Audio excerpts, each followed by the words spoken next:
what a cardiac catheterization is injecting dye directly into the coronary arteries to get kind of a roadmap of the vessels of the heart. And it's done either through your groin, and if you see back here, this is the descending thoracic aorta, which continues into the abdomen, and then it splits into two and it goes down to the vessels in your groin.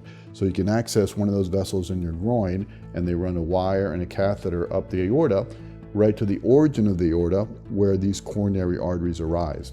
And after they have them in the right location, they inject some dye, and with a special x-ray machine, it gives you a roadmap, and you can clearly see the narrowings.